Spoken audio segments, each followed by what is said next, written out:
I do have my flags. There's one in my room.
Good morning.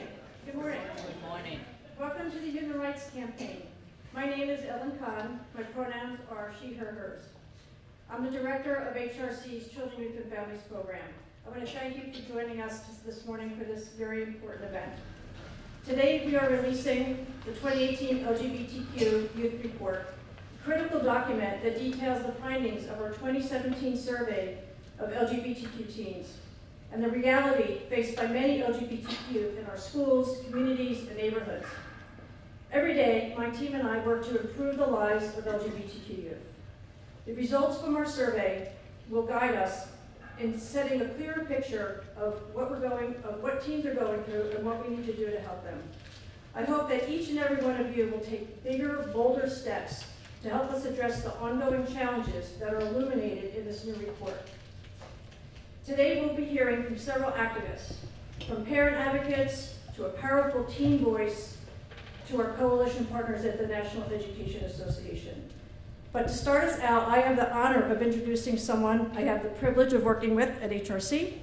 Since becoming HRC's president in 2012, Chad Griffin has made improving the lives of LGBT youth his passion, and particularly trans and LGBT youth of color. It's the center of our work here at the HRC Foundation. Please join me in welcoming a fierce fighter for LGBTQ youth, HRC's president, Chad Griffin.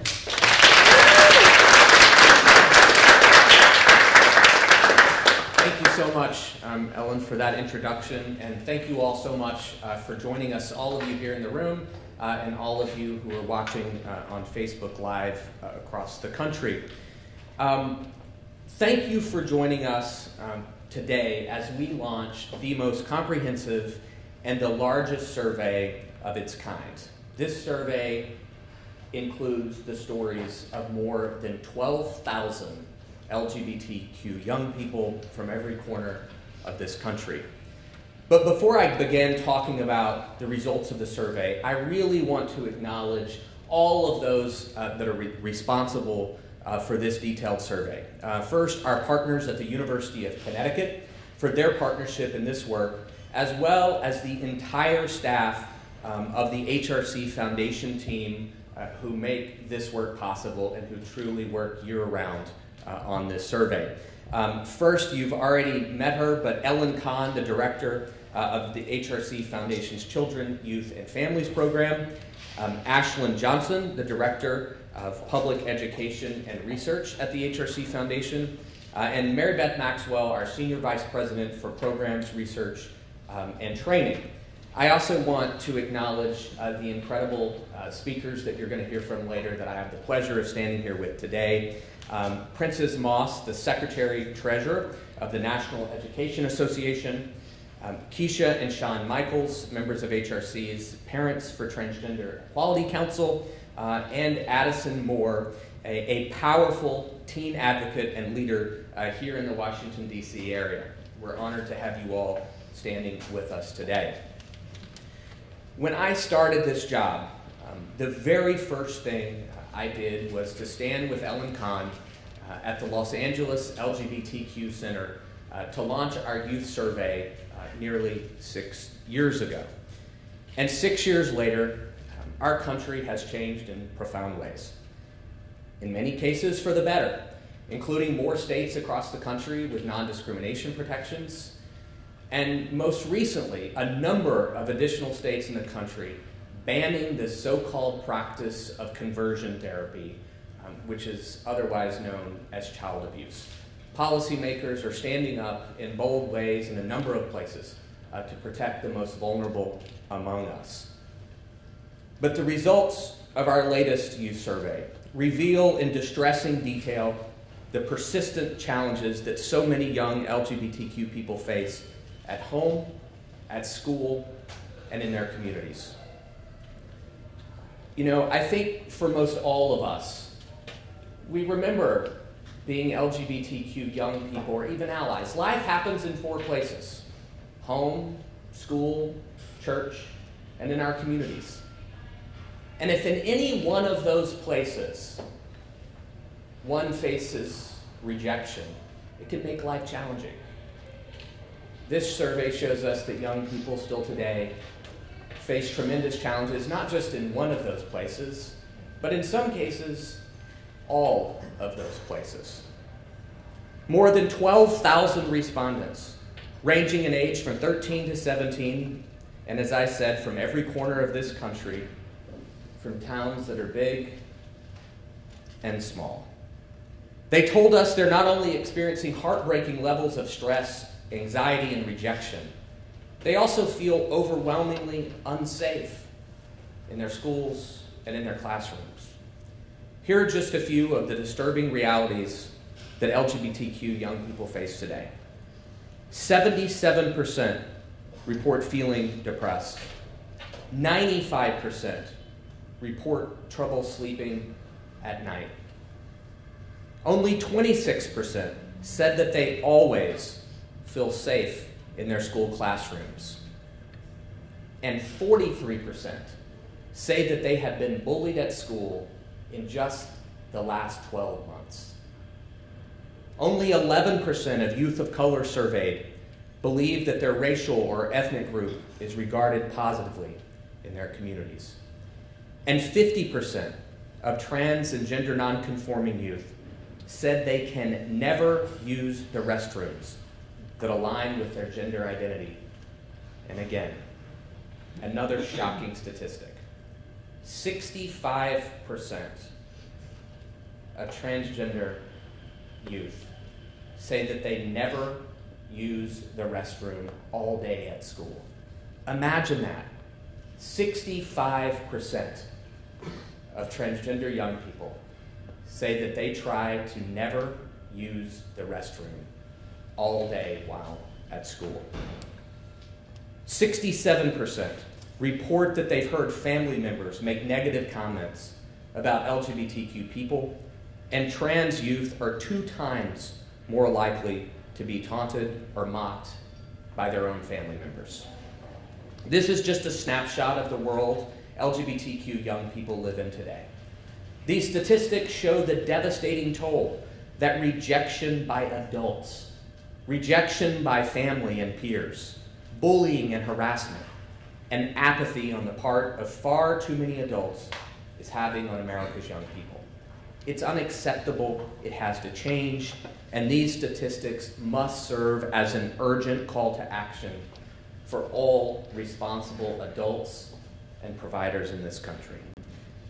The simple truth is that when Donald Trump, Mike Pence, and Betsy DeVos attacked transgender students by rescinding guidance that was established for the sole purpose of protecting them, or when lawmakers attempt to grant a license to discriminate to schools, colleges, and universities, all of this further erodes the fragile landscape for young people across this nation. When elected leaders attack LGBTQ people, it gives license to others to do the same, and it serves to fan the flames of hate and bigotry. But there is also reason for tremendous hope. As this report makes clear, there are also stories of empowerment, of resilience, of activism, and of advocacy.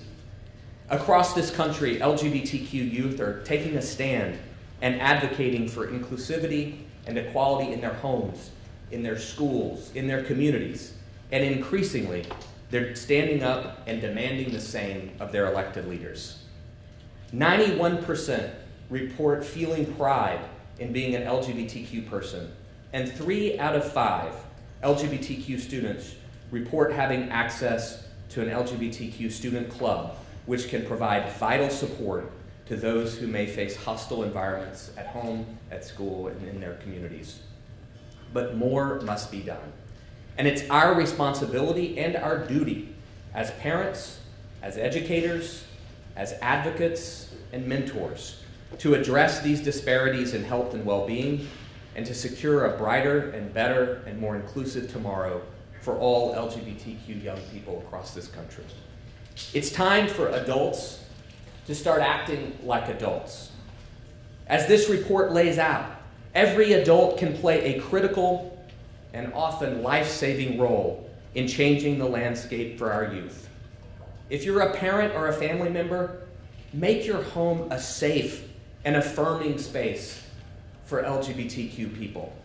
If you're a teacher or administrator, establish clear and inclusive policies that support LGBTQ youth. If you're a mental health or medical professional, be an overt advocate for LGBTQ youth at all levels of healthcare. And if you are a policymaker, if you are an elected official, you must stop attacking and demeaning LGBTQ people for your own cynical political gain. It actually has real-life consequences, as this survey shows.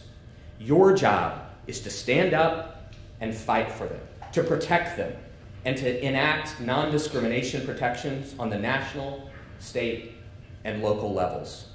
Now more than ever, it's crucial for each of us to do all that we can to protect LGBTQ youth with a great sense of urgency. They are the future, and we must ensure they are protected and that they feel valued, equal, and loved. Thank you very much.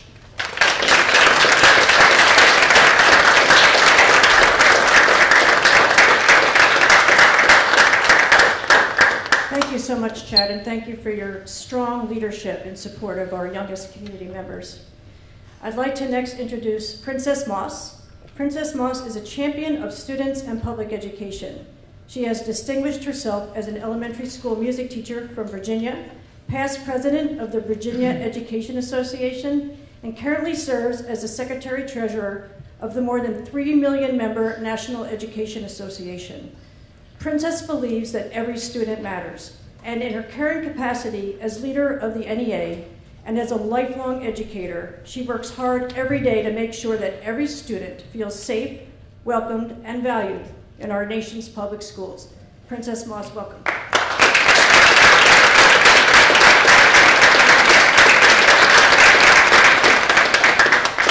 Thank you. Thank you for your kind welcome. And I want to thank our friends here at the Human Rights Campaign for all of the hard work that you do to shed light on the experiences of our LGBTQ students, educators, and community. We at NEA are so thankful for our long-standing partnership with HRC to create safe schools for all students, and especially our LGBTQ youth. Together, we are stronger. The release of the groundbreaking report confirms what our members who are working in our public schools every day know. We know that today that there still exists in our schools barriers to truly creating safe schools for all students. We know that there are safety issues for our LGBTQ students and or those who are perceived to be LGBTQ. And we also know that current policies and practices that negatively impact both academic success and the interactions with LGBTQ youth exist. Every student deserves the right to attend a school that fully embraces them for who they are and allows them to reach their fullest potential. We must continue to work together as a powerful force in creating an LGBTQ affirming schools and communities that celebrate and uplift our youth. The reality is that our LGBTQ youth are still facing formidable obstacles in their pursuit of being seen, of being heard, of being accepted, and of being loved. We know that in our schools, LGBTQ students feel unsafe at school because of their sexual orientation, gender identity, or gender expression. That LGBTQ students are physically and emotionally harassed because of their sexual orientation, gender identity, or gender expression. And that transgender youth have been prevented from using their preferred name or pronoun and are often forced, as you've already heard, to use bathrooms, locker rooms, and other private spaces that are inconsistent with their gender identity. That is wrong. That is wrong. Our LGBTQ youth who were harassed or assaulted in school did not report the incident to school staff because they doubted that appropriate interventions would take place and that it would make the situation worse. Our LGBTQ youth have few opportunities or exposure to positive representation about LGBTQ people, history, or events at school. Students who had seen a safe space sticker or poster in their school were more likely to identify with the staff who were supportive of our LGBTQ students and more likely to feel comfortable talking with our school staff about LGBTQ issues. Without a doubt, the National Education Association cares deeply. We are the largest labor union of over 3 million educators, and we have always been committed to our vision of a great public school for every student. And we do mean every student. Because of the escalating and unprecedented attack on LGBTQ students and educators, now more than ever, we are doubling down to protect those rights and to stop the anti-LGBTQ agenda of this administration. Whether it's our work to promote safe and welcoming schools for all students, or our commitment to advancing a student-centered agenda on racial and social justice, we know that with our community partners, we must continue to fight, advocate, and shine a light on the experiences, the stories, and the voices of our LGBTQ youth. I am proud of the NEA's continued commitment to fight to protect our LGBTQ students. And in the absence of guidance from the Department of Education, NEA has released the Schools in Transition, a guide, a model of policies for supporting transgender students in K-12 schools to help our educators create a school environment where our transgender students will feel safe, protected, welcomed, and valued. NEA has also released guidance on students' rights that provide educators with an understanding of current laws that protect our students from racial, religious, and national origin harassment. From a model policy that school districts should adopt to ensure that protections are fully enforced, and resources for our educators aimed at protecting student rights. But what we know is that our work must not stop there. We must continue. We know that in order for students to succeed, they must feel safe at school. We know that bullying and harassment occur at unacceptably high levels. And we know that LGBTQ-related bullying and harassment affect not only our LGBTQ students, but our entire school community. But we also know that caring adults can make a positive difference in the lives of our LGBTQ students. Our students deserve to be treated with respect, regardless of their sexual orientation, their gender identity, or gender expression. Every student deserves a safe and supportive and affirming school environment. And the National Education Association stands with the Human Rights Campaign in order to make sure that happens. Thank you very much.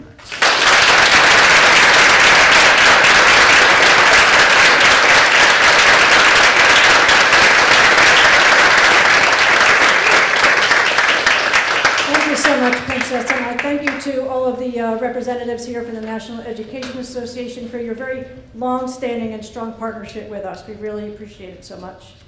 Next, I have the privilege and honor of introducing Addison Moore, who is a local teen activist and here to share a bit of her story with you today. Welcome, Addison.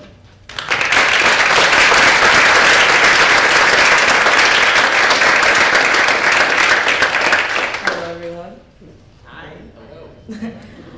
My name is Addison Moore. I am 18 years old, and I attend Paul International High School, and I use they, them pronouns or he, him pronouns. And I'm happy to be here today to talk about my story. As an advocate, I love to learn, and I also love to educate others, and I appreciate this opportunity to talk about my story with you. So being LGBT for me has been a mixture of things. I feel that most people in my life accept me or tolerate me, but I don't feel they respect my identity and experience. For example, most of my friends and family do not use my preferred pronouns or the name I've chosen for myself. The HRC Youth Report shows that many transgender and non-binary youth are having this exact experience at home and in their schools. It hurts to be dismissed or to feel like an outsider in my own community. Only one person in my family actually does use my correct name and pronouns, and it makes a big difference to me, and I hope that other family members will follow over time. At school, I am out as trans, yet I still constantly hear either transphobic or homophobic comments by people who call me their friend or family even. And even when it comes to the bathrooms, as a trans youth, I can't go to the bathroom.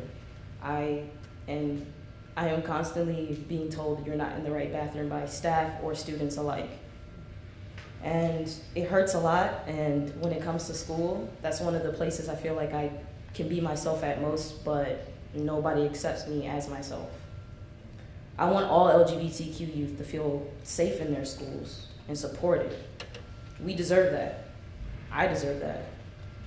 There are some places in my life where I have a safe place, and that can be a teacher's classroom, or when I hang out at Smile sometimes, or when I'm at home hanging out with the friends that do accept me. And those are places I can sometimes feel safe, but they're not always there. And there are some places that I can't have access to 24/7. In an ideal world, I would feel safe and respected everywhere, not just at home, but at school, with my friends, doing anything, I'd feel respected. While I do see some bright spots in my life, having people who support me and having people who are there for me, there's very few. And there's so much stigma still towards LGBTQ people like me. Hearing comments in the hallways about how trans people aren't real, how they're not who they really are. And as someone who is trans, I have to be the only person there to say, like, we are, and I'm real, and you're talking to me. So even adults, students, they can accept me. But I hope that by hearing these stories, not just from me, but from other youth, they understand that this is a very real thing, that I'm real, that this isn't a far-off concept that they just hear about on TV or on social media, but that I exist in that school with them. And by reading the HRC report, I hope that they really understand the struggles and the hope that LGBTQ youth face today. Thank you.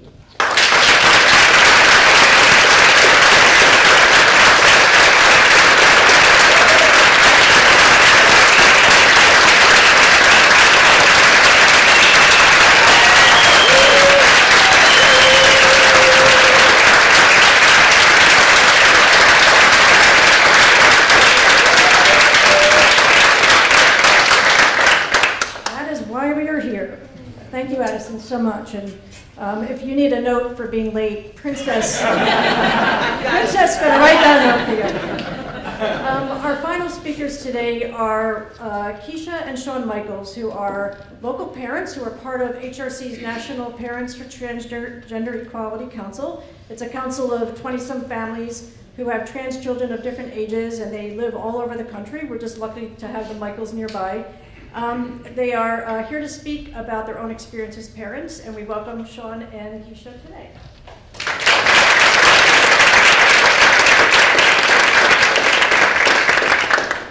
Good morning. Good morning.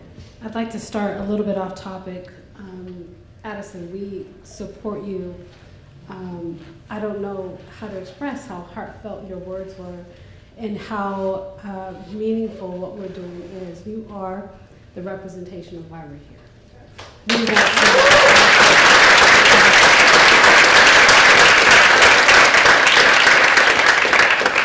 My name is Keisha Michaels.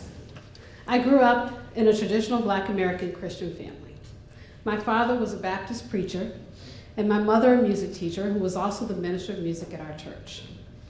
Though quite loving and mostly progressive, my social circle was not particularly accepting of people who were different. By different, I mean gay, or lesbian, or anything not easily identifiable as straight and cisgender. It is within this context that I share this story, our story, with you. My husband, Sean, and I are the parents of a transgender teen. Our child is a spitfire of a child who loves YouTube, makeup, all things slime, and American Girl.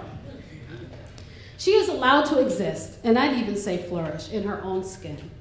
She has the support of her school teachers, counselors, administration. Our extended family members accept her, use the right pronouns, and have never mistreated her. We know that this is not the case for all children, particularly children of color.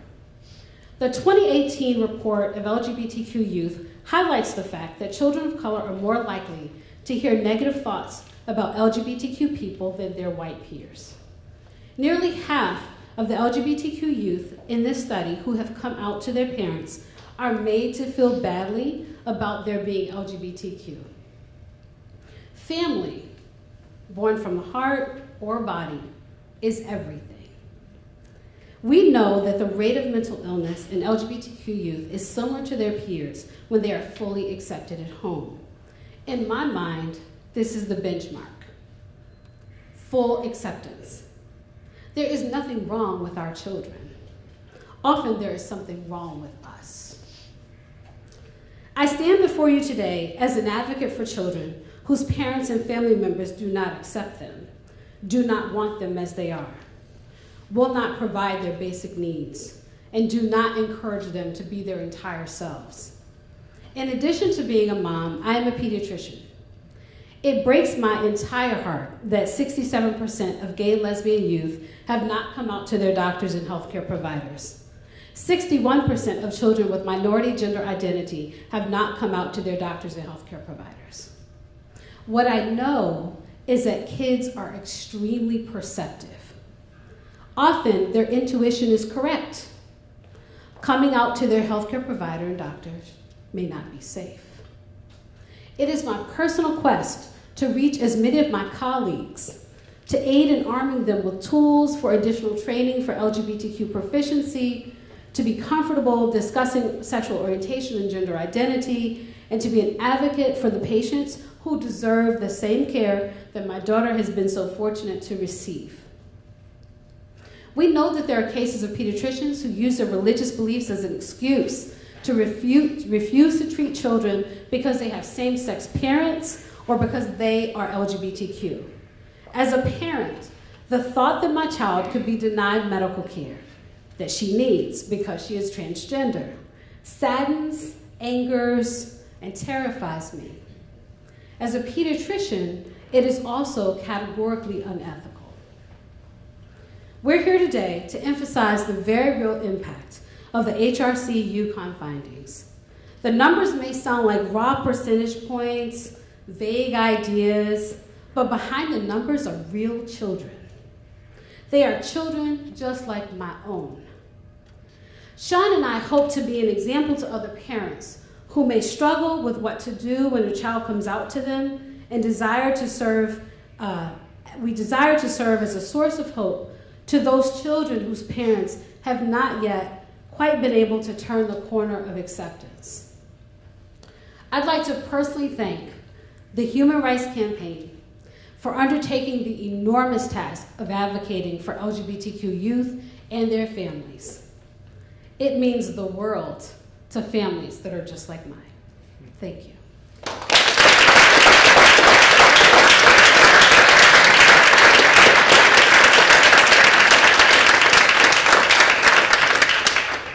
To piggyback on what Keisha just said about the work that the Human Rights Campaign and that they're doing and how they're working so hard to support families like mine.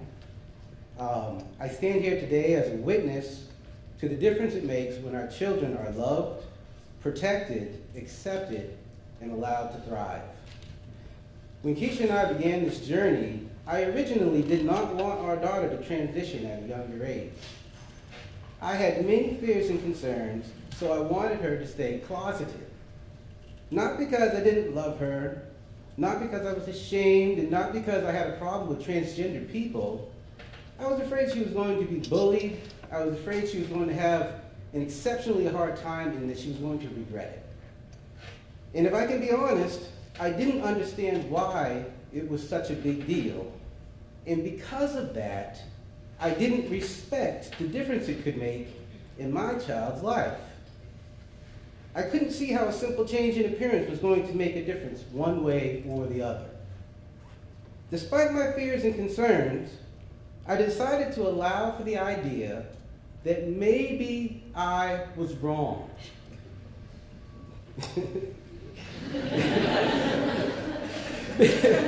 Because the fact was that my child was very depressed.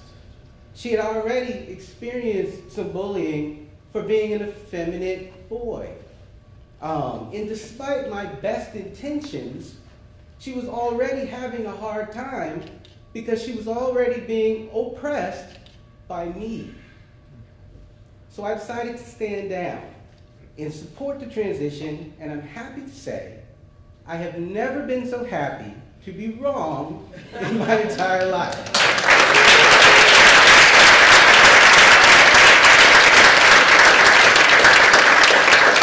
My daughter has never been so happy, has never had more friends, and has never done as well in school as she has for these past few years.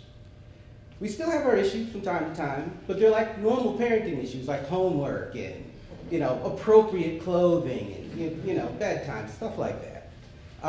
So, the other day I asked her, I said, what does this transition mean to you? And, she answered me in one word. She said, freedom. Right? And that really, it means, you don't understand, it means a lot, Anyway. So, why did our situation go so well? It went well because we decided to support her and because we reached out to organizations and our school system for assistance in the process. It worked because there are laws and rules in place that allowed our school system to support her and protect her. It worked because I stopped trying to understand why it mattered and simply accepted that it mattered. It worked because she felt loved, accepted, and supported. Once again, I'd like to thank the HRC for their work, and I'm grateful for this opportunity to lend my voice to the cause. Thank you.